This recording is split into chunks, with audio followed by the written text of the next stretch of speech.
Nouvelle édition sur i24 News, bonsoir à tous. Journée de rentrée des classes en Israël. Ce matin, les écoliers ont repris le chemin de l'école. Une rentrée comme partout, faite d'excitation, de questionnement et de joie même pour certains. Mais dans le sud du pays, après un mois et demi de conflit, la reprise des cours pose des questions de sécurité et révèle souvent l'angoisse dans laquelle les habitants ont vécu ces dernières semaines. C'est un reportage de Maël Benonial.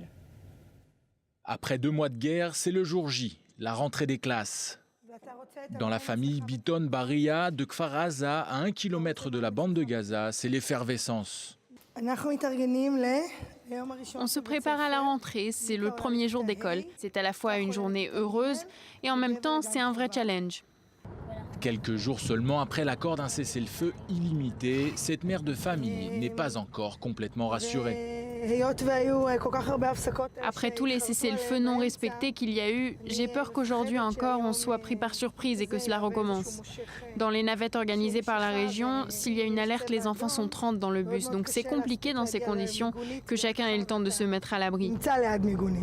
Et c'est ici, dans cette école blindée, que sont accueillis la plupart des élèves habitant dans cette région frontalière.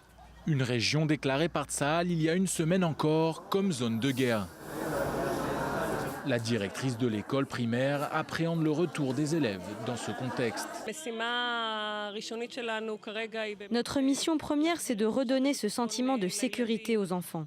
C'est un processus graduel qui ne se fera pas en un jour, mais plutôt étape par étape, car il s'agit vraiment de réhabiliter le sentiment de sécurité et aussi le sentiment de confiance chez eux.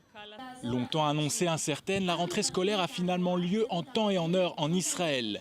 Ils sont plus de 2 millions d'élèves à reprendre le chemin de l'école après 2 mois de vacances scolaires rythmés par les tirs de roquettes et autres alertes antimissiles.